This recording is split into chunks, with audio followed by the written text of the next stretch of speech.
Bonjour et bonsoir. Quel est le meilleur partenaire du bouc émissaire? Beaucoup de boucs émissaires se demandent s'ils vont terminer leur vie tout seuls, solitaires, abandonnés, sans partenaire. Beaucoup de boucs émissaires se demandent quel est le meilleur partenaire pour eux. Beaucoup de boucs émissaires se demandent si leur vie sentimentale sera toujours faite de haut et de bas et rien que de déceptions. Ou à la fin, ils vont terminer leur vie tout seuls.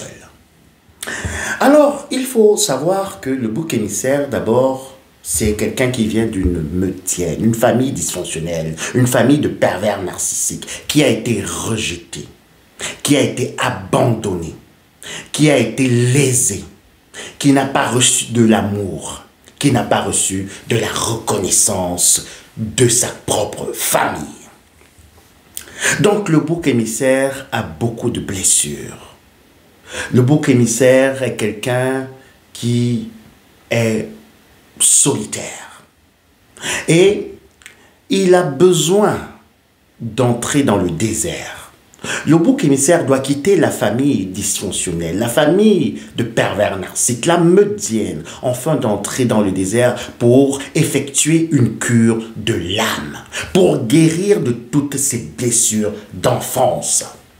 Oui, le bouc émissaire doit faire cette traversée du désert tout seul, dans la solitude, dans la spiritualité et également dans le silence. Et ressortir du désert avec sa lumière, avec ses compétences, avec ses qualifications, avec également sa douance. Mais si le bouc émissaire ne fait pas ce travail de purification, alors il va même perdre toute empathie. Il sera amer, il sera aigri, il en voudra à tout le monde, il en voudra aux femmes, il en voudra aux hommes et il en voudra même à la divinité. Donc le bouc émissaire est appelé à faire une cure de l'âme dans le désert pour pouvoir ressortir avec sa lumière, sa substance et être connecté à la source. Et c'est en ce moment maintenant que le bouc émissaire peut commencer à chercher un partenaire ou une partenaire. Et quels sont les deux types de partenaires idéaux pour un bouc émissaire? Alors le premier type, c'est un autre bouc émissaire qui a également fait ses classes, qui a guéri de ses blessures et qui n'a pas perdu son empathie, qui n'a pas perdu son hypersensibilité, mais plutôt qui a pu s'ouvrir au monde de la spiritualité, au monde de la lumière, au monde également des humains. Donc, qui est resté toujours ouvert à la communauté humaine. Parce qu'il y a beaucoup d'hypersensibles qui se renferment parce que justement, ils n'ont pas fait cette cure dans le désert.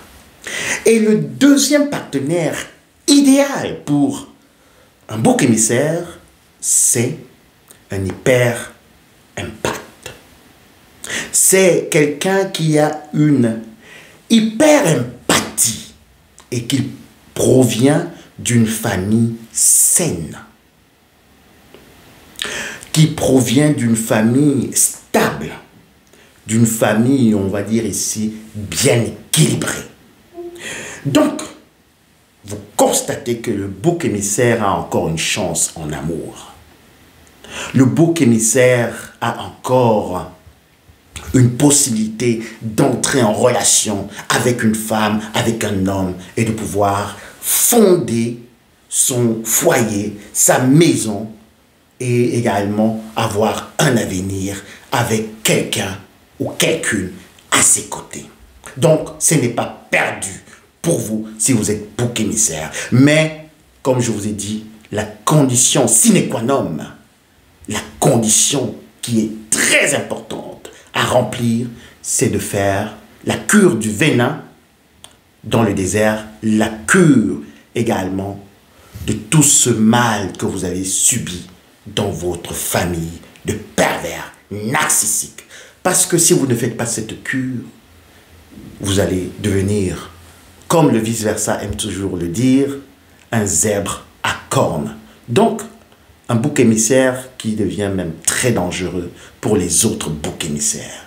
Faites attention de ne pas tomber dans ce piège, mais entrez dans le désert, quittez, abandonnez cette famille pour pouvoir justement vous reconstruire, pour pouvoir rencontrer la divinité des Lumières dans le désert et pouvoir justement sortir de là avec beaucoup de force, beaucoup d'énergie pour pouvoir embrasser le monde. Parce que le monde est à vous. Le monde, bien que maintenant ce sont des personnes toxiques, des pervers narcissiques qui dominent, mais le monde appartient aux enfants de lumière parce que c'est eux qui vont l'hériter. N'oubliez pas, take care.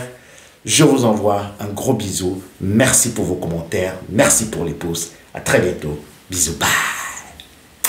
Bye.